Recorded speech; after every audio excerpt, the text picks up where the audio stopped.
Iran যুক্তরাষ্ট্র দ্বিতীয় দিনের বৈঠক আজ। প্রতিনিধি দল সাহসী ভূমিকা পালন করছে, মন্তব্য পেজেশকিয়ানের। তেহরান পুরোপুরি বিপর্যস্ত, বললেন ট্রাম্প।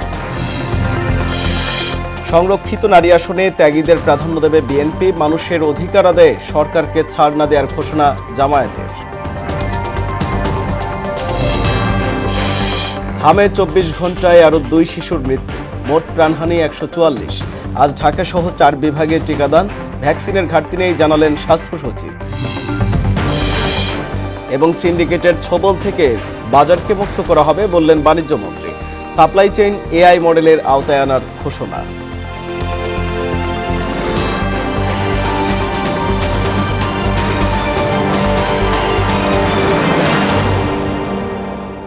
আসসালামু আলাইকুম, মোহনা সংবাদে সবাইকে স্বাগত। এতক্ষণ শুনছিলেন শিরোনাম, পুরো সংবাদের সঙ্গে আছি আমি আরিফুল ইসলাম। শুরুতেই আন্তর্জাতিক প্রসঙ্গ। ইসলামাবাদে যুক্তরাষ্ট্র এবং ইরানের প্রথম দফার আলোচনা শনিবার শেষ হয়েছে। আজ ফের শুরু হবে দ্বিতীয় দিনের বৈঠক। ইসলামাবাদে চলমান আলোচনায় অংশ নেওয়া ইরানের উচ্চ পর্যায়ের প্রতিনিধি দল দেশের স্বার্থ রক্ষায় দৃঢ় ও সাহসী ভূমিকা পালন করেছে বলে মন্তব্য করেছেন ইরানের প্রেসিডেন্ট মাসুদ পেজেশকিয়ান। এদিকে আলোচনা শুরুর পর সামাজিক যোগাযোগ মাধ্যম ট্রুথ সোশ্যালে দীর্ঘ এক পোস্ট করেন মার্কিন প্রেসিডেন্ট ডোনাল্ড ট্রাম্প। পোস্টে তিনি বলেন, ইরানের নৌবাহিনী, বিমান বাহিনী, ইরানের মিসাইল এবং ড্রোন ফ্যাক্টরি ধ্বংস হয়ে গেছে। এবার অন্যান্য প্রসঙ্গ। সংসদের সংরক্ষিত নারী আসনের বিএনপির মনোনয়নপত্র সংগ্রহ ও জমাদানে দ্বিতীয় দিনেও প্রার্থীদের ভিড় দেখা যায়। এখন পর্যন্ত 7 শতাধিক নারী দলীয় মনোনয়নপত্র সংগ্রহ করেছে বলে জানিয়েছেন দলটির সিনিয়র যুগ্ম মহাসচিব রুহুল কবির রিজভী। শনিবার দলটির কেন্দ্রীয় কার্যালয়ে তিনি জানান, বিগত দিনের আন্দোলন সংগ্রামে সম্পৃক্ত ও সংসদে কথা বলার মতো দক্ষ নেতৃত্বই বেছে নেওয়া হবে মনোনয়ন দেওয়ার ক্ষেত্রে। আরও জানাচ্ছেন হুমায়ুন কবির। নয়াপল্টনে বিএনপির কেন্দ্রীয় কার্যালয়ে সকাল 10টা থেকে দ্বিতীয় দিনের মতো ত্রয়োদশ সংসদের সংরক্ষিত নারী আসনের মনোনয়ন ফরম বিক্রি শুরু হয়ে চলে বিকেল পর্যন্ত। কাল শেষ হবে বিক্রি ও জমাদানের কাজ। দলীয় মনোনয়ন সংগ্রহ করতে দেশের বিভিন্ন প্রান্ত থেকে এসেছেন বিএনপির বিভিন্ন পর্যায়ের নারী নেত্রীরা। মনোনয়ন প্রত্যাশীদের অংশগ্রহণে উৎসবের আমেজ বিরাজ করছে দলটির কেন্দ্রীয় কার্যালয়ে। বিগত দিনে ফ্যাসিবাদী সরকারের বিরুদ্ধে যারা নিপীড়ন নির্যাতনের শিকার হয়েছেন, দলের এমন ত্যাগীদের মূল্যায়ন করবেন বলে আশা জানান মনোনয়ন প্রত্যাশীরা। আমি আমার দেশের মাটিতে দীর্ঘদিন আমি গান গাইতে পারিনি। একজন শিল্পী যখন কণ্ঠরোধ করা হয়, সেটাকে আসলে বন্দিত্বই বলা যায়। অতীতেও ফ্যাসিস্ট সরকারের ভূমিকার বিরুদ্ধে আমরা কাজ করেছি সম্মুখ সারিতে থেকে, ভয়ভীতি উপেক্ষা করে ভবিষ্যতেও নতুন বাংলাদেশ নির্মাণে অংশীদারিত্ব হতে চাই। মনোনয়ন পেলে কি কাজ করবেন সেই পরিকল্পনা তুলে ধরেন বিএনপির নারী নেত্রীরা।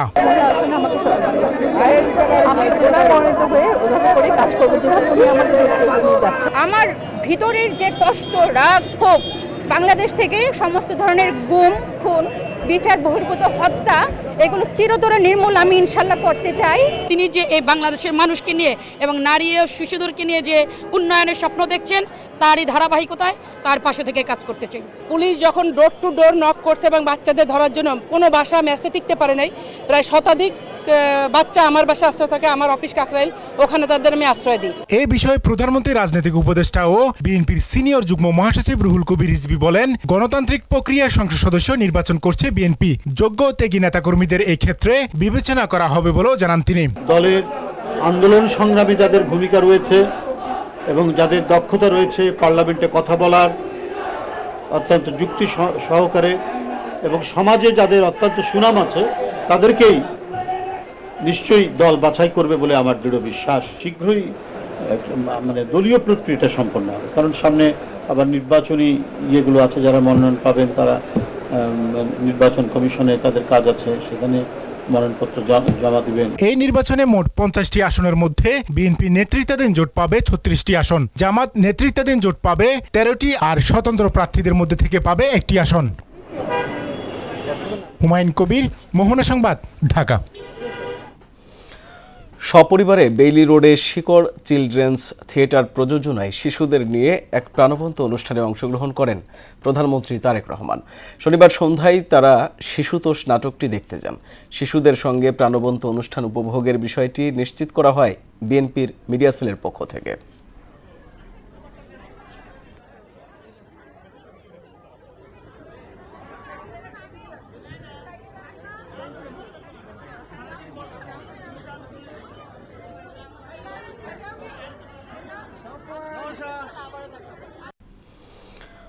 সরকার জনগণকে দেয়া অঙ্গীকার লঙ্ঘন করেছে, তাই অধিকার আদায়ে এক চুলো ছাড় দেওয়া হবে না বলে জানিয়েছেন জামায়াতে ইসলামীর আমির ও সংসদে বিরোধী দলীয় নেতা ডাক্তার শফিকুর রহমান। শনিবার শেরপুরে নির্বাচনী সহিংসতায় আহত দলীয় নেতাকর্মীদের দেখতে ময়মনসিংহ মেডিকেল কলেজ হাসপাতালে যান তিনি।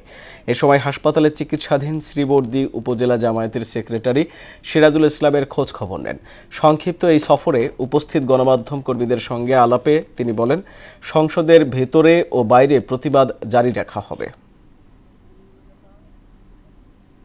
জীবন তো অনেক গিয়েছে, যাক জাতির জন্য আরো 2-4টা জীবন যাবে, আমারটা গেলেও আমি প্রস্তুত, কিন্তু মাঝখানে কোনো কম্প্রোমাইজ নাই। এক চুল জনগণের অধিকার কেউ নিয়ে টান দিবে, সে যেই হোক, আমরা এক চুল পরিমাণ ইনশাল্লাহ ছাড় দেবো। সরকার তার দায়িত্ব পালনে এবং জনগণকে দেওয়া তাদের যে ওয়াদা ছিল সেটা তারা লঙ্ঘন করেছে, অন্যায় করেছে, জনগণের উপর জুলুম করেছে, জনগণকে অপমান করেছে। আমরা সেই অপমানের প্রতিশোধ আল্লাহ চিল্লা মারামারি করে নিব না, জনগণের অধিকার কঠোর আন্দোলনের মাধ্যমে আদায় করার মাধ্যমে নিব ইনশাআল্লাহ। ঢাকা দিল্লি সম্পর্ক নতুনভাবে শুরু হচ্ছে না উল্লেখ করে পররাষ্ট্রমন্ত্রী খলিলুর রহমান বলেন, দীর্ঘদিনের পারস্পরিক ইতিহাস, সংস্কৃতি ও ভৌগোলিক ঘনিষ্ঠতার ভিত্তিতে তা ধীরে কিন্তু নিশ্চিতভাবে এগিয়ে যাচ্ছে। সম্প্রতি মরিশাসে ভারতীয় গণমাধ্যম এনডিটিভিকে দেয়া এক সাক্ষাৎকারে তিনি এমন মন্তব্য করেন। এতে পররাষ্ট্রমন্ত্রী বলেন, নয়াদিল্লিতে সাম্প্রতিক বৈঠকগুলোতে দুই দেশের মধ্যেই একটি ইতিবাচক পরিবেশ লক্ষ্য করা গেছে, যেখানে উভয় পক্ষই আলোচনার মাধ্যমে সম্পর্ক জোরদারে আগ্রহী। রাজধানীতে এখন জ্বালানি তেলের ভোগান্তি নিত্যদিনের। যুদ্ধের অজুহাতে হঠাৎ করে বাংলাদেশেও বেড়ে যায় জ্বালানি তেলের দাম। ডিপো আর পাম্প মালিকদের পাল্টাপাল্টি অভিযোগের মাঝে হয়রানিতে পড়তে হচ্ছে সাধারণ মানুষকে। তেলের জন্য পাম্পে পাম্পে লাইনে দাঁড়িয়ে থাকছেন যানবাহন চালকরা। এমদাদুল হক খানের রিপোর্ট। যুদ্ধের অজুহাতে হঠাৎ করেই বাংলাদেশেও বেড়ে যায় জ্বালানি তেলের হাহাকার। তেল নিতে রাজধানী সহ দেশের বিভিন্ন এলাকায় ঘন্টার পর ঘন্টা লাইনে দাঁড়িয়ে থাকতে হচ্ছে চালকদের অভিযোগ, দীর্ঘ সময় লাইনে দাঁড়িয়েও চাহিদা মতো তেল পাচ্ছেন না। ভোর 5টা বাজে সিরিয়াল দিয়েছি, মোতালাব প্লাজার পিছনে সিরিয়াল দিয়েছি, এই মাত্র পাইলাম। আমি 11:30 দাঁড়াইছি, এই যে 1:30 বাজে পাইলাম। এমনই দুর্ভোগ মানুষ, মনে করেন একটু বৃষ্টি দেখলে মনে করেন যে তাড়াতাড়ি একটু ছায়ার নিচে যায়, আর আমরা বাইকাররা ঘন্টার পর ঘন্টা বৃষ্টিতে ভিজতেছি একটু তেলের আশায়। কেউ কেউ অভিযোগ করছেন, সিন্ডিকেট করে বাইরে বেশি দামে তেল বিক্রি করছেন পাম্প মালিকরা। অতিরিক্ত টাকা দিলেই রাজধানীর বিভিন্ন স্থানে মিলছে চাহিদা মতো তেল। কিছু কিছু পাম্প আছে, যেমন ছোট ছোট পাম্প যেগুলি, এর কাছে তেল নাই, সাইনবোর্ড লাগা রাখে, আর তেলের গাড়ি যখন আসে তখন হুন্ডাওয়ালারা জানেও না, আর এরা ব্ল্যাকে তেল বেচে। বিভিন্ন জায়গায় গেলে 200 টাকা 250 টাকা লিটার বেচতেছে। খিলগা খবর নিয়ে দেখেন, দোকানে দোকানে তেল বেচতেছে খুচরা। তেল নিয়ে সবচেয়ে বেশি বিপাকে রাইড শেয়ারিং চালকরা। তারা বলেন, তেল নিতেই কেটে যাচ্ছে দিনের অধিকাংশ সময়, ফলে আয় কমে যাওয়ায় সংসার চালাতে হিমশিম খাচ্ছেন তারা। আমরা হয়ে গেছি রোহিঙ্গা করে পাঠা দেওয়া উচিত হলো, আমরা পাঠা দেওয়া উচিত হলো বর্তমানে মিয়ানমারে, আর রোহিঙ্গা করে এই দেশে রাখা দেওয়া উচিত, কারণ টাকা দিয়ে তেল পাইতেছে না। আরে দুঃখ, 1 লিটার তেল নেওয়ার জন্য যদি আমার 5-6 ঘন্টা সময় চলে যায়, তাহলে মনে করেন আমি কখন বাইক চালাবো, কখন ফ্যামিলির সময় দিব। সিরিয়াল মেনটেন করে আমরা ফুয়েল নেব, নিজে নেব, অন্যকে নেওয়ার সুযোগ করে দেব, তবেই আমরা এই যে সমস্যাটা সঠিকভাবে উত্তরণ করতে পারবো। তেল সংকট নিরসনে সরকারের কার্যকর ভূমিকা চান চালকরা। এমদাদুল হক খান, মহানা সংবাদ, ঢাকা। আজ ঢাকাসহ 4 বিভাগীয় শহরে শুরু হবে হামের টিকাদান কর্মসূচি।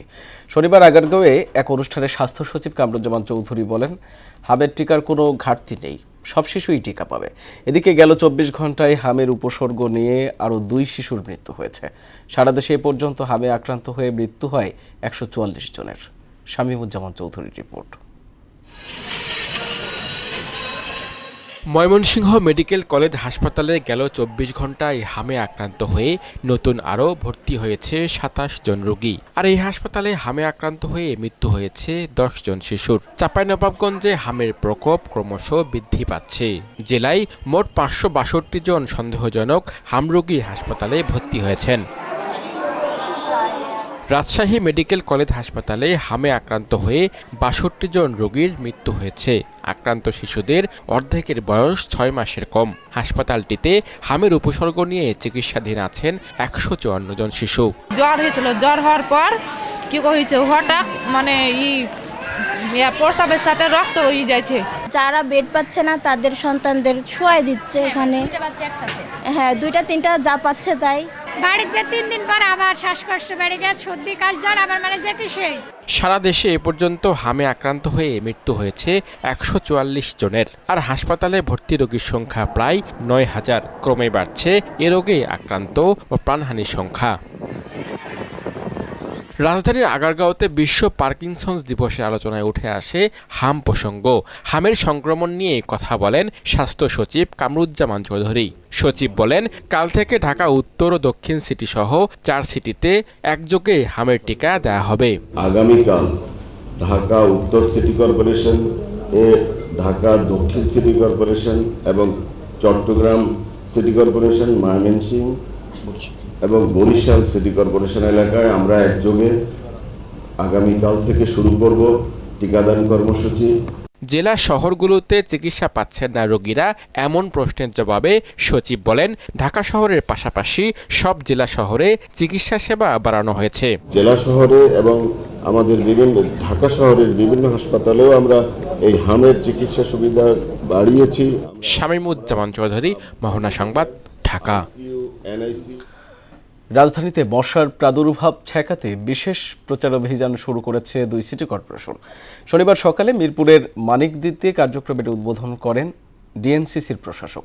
অন্যদিকে ইস্কাট রোডে মশা নিয়ন্ত্রণ অভিযানের উদ্বোধন করেন ডিএসসিসির প্রশাসক। ঢাকার উত্তর ও দক্ষিণ সিটির প্রশাসক বলেন, শুধু কর্পোরেশনের উদ্যোগ নয়, মশক নিয়ন্ত্রণের স্ব অবস্থান থেকে সবাইকে এগিয়ে আসতে হবে। বিস্তারিত বিজন কুমারের রিপোর্টে। গেল কয়েক মাস ধরেই মশার কামড়ে অতিষ্ঠ হয়ে উঠেছেন নগরবাসী। বিভিন্ন খালিবিলে চোখ দিলেই নজরে আসে মশার লার্ভা। এমন পরিস্থিতির সামাল দিতে ঢাকার ২ সিটি কর্পোরেশন মাঠে নেমেছে এর প্রাদুর্ভাব নিয়ন্ত্রণে। সকালে নগরীর মানিকদি এলাকায় মশক নিয়ন্ত্রণে প্রচার অভিযান শুরু করে ঢাকা উত্তর city corporation. Operation clean homes health life শিরোনামে প্রচার অভিযান শুরু করে প্রশাসক বলেন, কর্পোরেশনের একার পক্ষে মশার প্রাদুর্ভাব কমানো সম্ভব নয়। এ সময় নগরবাসীকে এগিয়ে আসার আহ্বান জানান তিনি। ঢাকা উত্তর সিটি কর্পোরেশন মশার ওষুধ দিয়ে যায়, তারপর দেখা যায় ওই জায়গায় আবার আমরা ময়লা ফেলে দিচ্ছি। আমরা ওই জায়গায় আবার বর্জ্যটাকে এমনভাবে পাহাড়ের মতো উঁচু করে দিচ্ছি যেটা আসলে ওইখান থেকে মশার লার্ভা তৈরি হবে, আবার মশার সৃষ্টি হবে। এছাড়াও বর্জ্য ব্যবস্থাপনার ক্ষেত্রে সকলকে সচেতন হওয়ার কথা উল্লেখ করে তিনি আরও বলেন, সচেতন হলে এর সুফল অবশ্যই মিলবে। পাশাপাশি ফুটপাতে দোকানদারদের বিরুদ্ধে সোচ্চার হওয়ার কথাও বলেন তিনি। এই যে ফুটপাত দেখেন আমরা উচ্ছেদ করছি, একদিকে উচ্ছেদ করছে, আর একদিকে আবার মোটামুটি তারা প্রিপারেশন নিয়ে ৭২ ঘন্টা হোক ৪৮ ঘন্টা আবার চেষ্টা করছে। উচ্ছেদ অভিযানের পরে ওই জায়গায় গিয়ে অন্তত পক্ষে তাদের মনিটরিং করা, যাতে আবার পুনরায় তারা বসতে না পারে। এদিকে একই কর্মসূচির উদ্বোধন করেন ঢাকার দক্ষিণ সিটির প্রশাসক আব্দুস সালাম। তিনিও সকলকে সচেতন হওয়ার আহ্বান জানান। শুধুমাত্র সিটি কর্পোরেশনের একার পক্ষে কোনোভাবেই মশা নিধন করা সম্ভব না, পরিষ্কার রাখাও সম্ভব না। পাশাপাশি নগরীর খাল খনন এবং পরিষ্কারের কার্যক্রম চলমান থাকার কথা উল্লেখ করে প্রশাসক সবুজ নগর করতে বৃক্ষরোপণের উপর জোর দেন। খালগুলোকে দখলমুক্ত করতে না পারি এবং খালগুলোকে আবর্জনা মুক্ত করতে না পারি, তাহলে আপনার এইখানেও পরিষ্কার করে কোনো লাভ হবে না। আমরা গাছ লাগানো আমরা শুরু করেছি। বিজন কুমার, মোহনা সংবাদ, ঢাকা। পরীক্ষার মান উন্নয়নে সরকারের কঠোর অবস্থানের বার্তা দিয়েছেন শিক্ষামন্ত্রী আ.ন.ম এহসানুল হক মিলন। শনিবার রাজশাহীতে এক মতবিনিময় সভায় তিনি বলেন, বিনা পরীক্ষায় পাস বা অনৈতিক সুবিধা দেওয়া হবে না। পরীক্ষা কেন্দ্রে সিসি ক্যামেরা চালু রাখা বাধ্যতামূলক। এ বিষয়ে কোনো অজুহাত গ্রহণযোগ্য হবে না। এ সময় তিনি আরও বলেন, পরীক্ষার সময় বিদ্যুৎ বিভ্রাট দেখিয়ে সিসি ক্যামেরা বন্ধ রাখার চেষ্টা হলে তা সন্দেহজনক হিসেবে বিবেচিত হবে। যে পরীক্ষার সময় বিদ্যুৎ ছিল না, সেই জন্য আমাদের ক্যামেরাগুলি অন ছিল না। যারা এটা বলবেন মনে মনে ভাববো ডাল মে কুছ কালা হ্যায়। রেখে দিবেন আর্কাইভে সমস্ত ডকুমেন্টস। কখন আমি কোনটাকে নিয়ে ইনভেস্টিগেশন শুরু করি এটা আপনি বলতে পারবেন না। আমাদের নিয়ত এবার 100% সব। আমরা চাই না ভীতি হোক, আমরা চাই না ধস নামুক, আমরা চাই না বিনা পরীক্ষায় পাস করব। সপ্তাহে 3 দিন অনলাইনে ক্লাসের সিদ্ধান্তে শিক্ষার্থীদের ভবিষ্যৎ নিয়ে উদ্বিগ্ন অভিভাবকরা। তাদের আশঙ্কা স্মার্টফোনের মাধ্যমে তাদের মোবাইল আসক্তি আরও বাড়বে। এর পাশাপাশি সহজেই নিষিদ্ধ ও অনিরাপদ ওয়েবসাইটে প্রবেশের ঝুঁকিতে পড়তে পারে কোমলমতি শিশুরা। তবে ভবিষ্যৎ পৃথিবীর চ্যালেঞ্জ মোকাবেলায় অনলাইন শিক্ষার প্রয়োজনীয়তা স্বীকার করেছেন শিক্ষাবিদরা। একই সঙ্গে তারা জোর দিচ্ছেন ক্ষতিকর ওয়েবসাইট নিয়ন্ত্রণ ও নিরাপদ ডিজিটাল পরিবেশ নিশ্চিত করার উপর। নাজমুল ইসলামের প্রতিবেদন। বৈশ্বিক জ্বালানি সংকট, তীব্র যানজট ও ভবিষ্যৎ প্রযুক্তি নির্ভর শিক্ষা ব্যবস্থার কথা বিবেচনায় পরীক্ষামূলকভাবে অনলাইন ও সশরীরে শিক্ষা কার্যক্রম চালুর সিদ্ধান্ত নিয়েছে শিক্ষা মন্ত্রণালয়। তবে অনলাইন ক্লাস চালুর পরিবর্তে সশরীরে পাঠদান চালু রাখার দাবি জানিয়েছে অভিভাবকরা। তাদের মতে অনলাইন ক্লাসে শিক্ষার্থীদের মনোযোগ ধরে রাখা কঠিন, ফলে পড়াশোনার মানে প্রভাব পড়তে পারে। আমাদের বাচ্চারা মোবাইল নিয়ে কতটুকু দুষ্টামি করছে তার চেয়ে বড় কথা হলো ওদের চোখের 12টা বেজে গেছে। একবার আমরা তো ডিভাইস দিয়েছি, আমরা আসলে খুব একটা উপকৃত হই নাই। সরকার তো চায় না যে স্কুলের অফলাইন বা অনলাইনে ক্লাস করার জন্য, কিন্তু অনলাইনে ক্লাস করতে বাধ্য হচ্ছে যে ফুয়েলের কনজাম্পশনের জন্য। মোবাইল ফোনের অতিরিক্ত ব্যবহার শিক্ষার্থীদের মধ্যে আসক্তির ঝুঁকি বাড়তে পারে। একই সঙ্গে অনিয়ন্ত্রিত ইন্টারনেট ব্যবহারের ফলে তারা নিষিদ্ধ সাইটে প্রবেশ করে অপরাধমূলক কর্মকাণ্ডে জড়িয়ে পড়ার আশঙ্কাও রয়েছে বলে মনে করছেন অভিভাবকরা। আমার মনে হয় যে মোবাইল হাতে দিলে ওরা অন্যদিকেও মুভ হয়, মেয়েরা বিশেষ করে। অনেক বাচ্চা আছে অনলাইনে মনোযোগ দেয় না, অনলাইন ক্লাসে ঠিকই বসছে কিন্তু অন্য জায়গায় চ্যাটিং করতেছে। এদিকে সরকারি নির্দেশনাকে স্বাগত জানিয়ে অনলাইনে ক্লাস নিতে সব ধরনের প্রস্তুতি সম্পন্ন হয়েছে বলে জানিয়েছে ভিকারুন নিসা নুন স্কুল অ্যান্ড কলেজের অধ্যক্ষ মাজেদা বেগম। টিচারদের স্কুলে সেই ক্লাস নিতে হবে, সেক্ষেত্রে হয়তো কিছুটা সময় আমি চেয়েছি যে আমাদের সময় লাগবে। এই সময়ে যদি আমাদের একটু সময় দেওয়া হয় তাহলে আমাদের অনলাইন ক্লাসগুলো অন্তত আমরা এই সপ্তাহখান যদি সময় পাই তাহলে ওয়াইফাই এবং আধার কানেকশন করে ক্লাস ভিত্তিক আমরা ক্লাসগুলো আরম্ভ করতে পারবো। অপরদিকে ঢাকা বিশ্ববিদ্যালয়ের শিক্ষা ও গবেষণা ইনস্টিটিউটের এই অধ্যাপক মনে করেন ভবিষ্যৎ বড় ধরনের দুর্যোগ মোকাবেলায় অনলাইন শিক্ষা কার্যক্রমের চর্চা সময় উপযোগী। তবে শিক্ষার্থীদের জন্য স্মার্টফোন ব্যবহার নিরাপদ করতে ক্ষতিকর অ্যাপ ও অনিরাপদ ওয়েবসাইট নিয়ন্ত্রণে আনার তাগিদও দিয়েছেন তিনি। তাদের আসক্তিটি কোন ধরনের কন্টেন্টে, আমরা যদি সেটি আইডেন্টিফাই করে নেগেটিভ যদি চরিত্র গঠনের ক্ষেত্রে যেগুলা হুমকি স্বরূপ, নৈতিকতার যেগুলো পরিপন্থী, ওই ধরনের কন্টেন্টগুলো যদি আমরা অ্যাক্সেস বন্ধ করে দিতে পারি তাহলেই শিক্ষার্থীরা মোবাইল আসক্তি থেকে অনেকটাই বেরিয়ে আসবে বলে আমরা মনে করি। প্রাথমিকভাবে মহানগরীর নির্ধারিত কিছু শিক্ষা প্রতিষ্ঠানে চালু হচ্ছে অনলাইন শিক্ষার এই কার্যক্রম। এতে সপ্তাহে 3 দিন অনলাইনে এবং বাকি 3 দিন সশরীরে পাঠদান কার্যক্রম পরিচালিত হবে। নাজমুল ইসলাম, মোহনা সংবাদ, ঢাকা। দেশে সিন্ডিকেটের মাধ্যমে আর বাজার নিয়ন্ত্রিত হবে না বলে জানিয়েছেন শিল্প ও বাণিজ্য মন্ত্রী খন্দকার আব্দুল মুক্তাদির। শনিবার সকালে সিলেট নগরের টিলাগড়ে জেলা প্রশাসন ও কৃষি সম্প্রসারণ অধিদপ্তরের উদ্যোগে দেশের প্রথম সরাসরি কৃষক বিক্রয় কেন্দ্র কৃষকের হাট উদ্বোধনকালে তিনি একথা বলেন। মন্ত্রী বলেন, আমদানি নির্ভর পণ্যের বাজার স্থিতিশীল রাখতে দেশের পুরো সাপ্লাই চেইন এআই মডেলের আওতায় আনা হবে। এর মাধ্যমে বাজার নজরদারি সহজ হবে এবং বাজার পরিস্থিতি স্থিতিশীল থাকবে। বাজারের এই অব্যবস্থাপনাটা দূর করার উদ্দেশ্যে আমরা সিলেটে একটা পাইলট প্রকল্প হিসাবে এই কৃষকের হাটের উদ্যোগটা নিয়েছি, যাতে কৃষক সরাসরি এসে ভোক্তার কাছে তার পণ্যটি বিক্রি করতে পারেন। এতে কৃষকও ভালো দাম পাবেন, যারা কিনবেন তারাও ভালো দাম পাবেন। একটা পণ্য ব্রাজিল থেকে আসলো চিনি বা ভোজ্য তেল আসলো অন্য কোনো এক জায়গা থেকে, তারপরে সেটা চিটাগংয়ে নামলো, বাংলাদেশের বিভিন্ন জায়গায় সেটি যাবে, তারপরে পাইকারি হয়ে খুচরা পর্যায়ে বিক্রি হবে।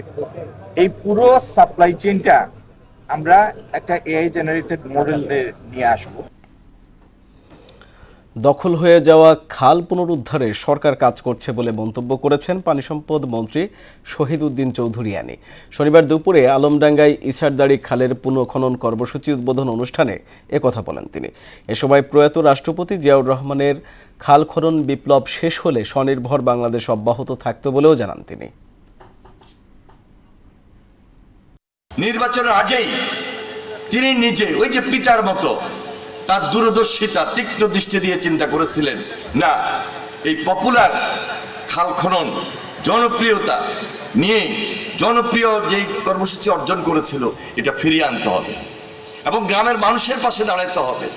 যার কারণে প্রেসিডেন্ট জিয়া যেভাবে জনবান্ধব গণবান্ধব দেশপ্রেমিক সরকার হিসাবে দেশ পরিচালনা করেছিলেন, তারেক রহমান সেই কাজটি করার জন্যই পিতার মতো পিতাকে অনুসরণ করে গ্রামের মানুষের কাছে ফিরে যাচ্ছে।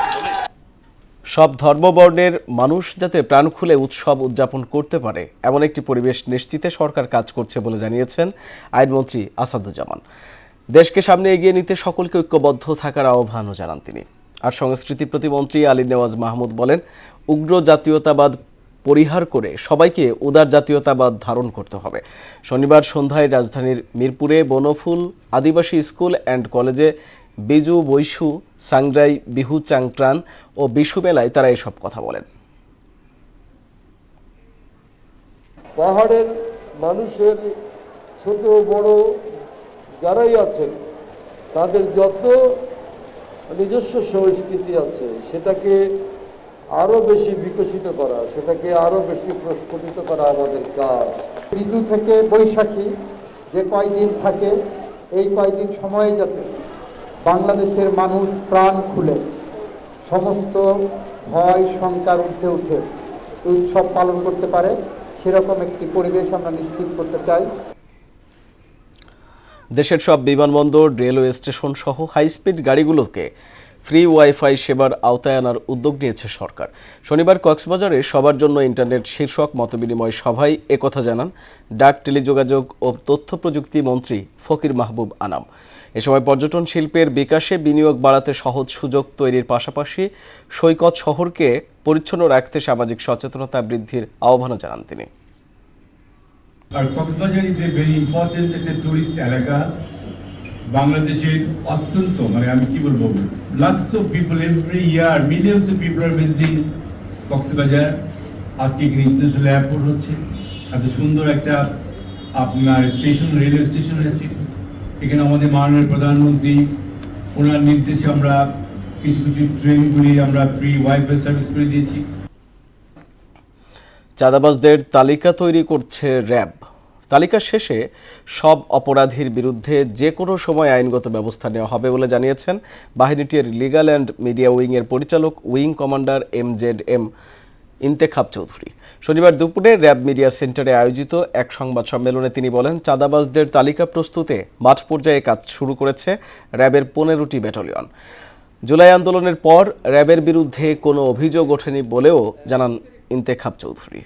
র্যাবের 15টা ব্যাটালিয়নকে একই নির্দেশনা প্রদান করা হয়েছে যাতে করে যেই লেভেলেরই চাঁদাবাজ হোক, সেটা পরিবহন সেক্টরের চাঁদাবাজিও হতে পারে, যে হাইওয়েতে যে চাঁদাবাজিগুলো হয়, সেটা বাজারের ক্ষেত্রে চাঁদাবাজিও হতে পারে, এরকম সব ক্ষেত্রে ব্যবসা প্রতিষ্ঠানেও চাঁদাবাজি হয় বিভিন্ন ধরনের। তো এই স্তরগুলোকে বিবেচনা করে ছোট থেকে বড় সবগুলো স্তরকেই বিবেচনায় রেখে এই চাঁদাবাজির লিস্ট তৈরি করা হচ্ছে।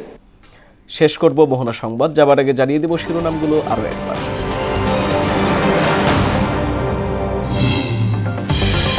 ইরান যুক্তরাষ্ট্র দ্বিতীয় দিনের বৈঠক আজ। প্রতিনিধি দল সাহসী ভূমিকা পালন করছে মন্তব্য পেজেশকিয়ানের। তেহরান পুরোপুরি বিপর্যস্ত বললেন ট্রাম্প। সংরক্ষিত নারী আসনে ত্যাগীদের প্রাধান্য দেবে বিএনপি। মানুষের অধিকার আদায়ে সরকারকে ছাড় না দেওয়ার ঘোষণা জামায়াতের। হামে 24 ঘন্টায় আরও 2 শিশুর মৃত্যু, মোট প্রাণহানি 144। আজ ঢাকা সহ 4 বিভাগে টিকাদান। ভ্যাকসিনের ঘাটতি নেই জানালেন স্বাস্থ্য সচিব। এবং সিন্ডিকেটের ছোবল থেকে বাজারকে মুক্ত করা হবে বললেন বাণিজ্য মন্ত্রী। সাপ্লাই চেইন AI মডেলের আওতায় আনার ঘোষণা।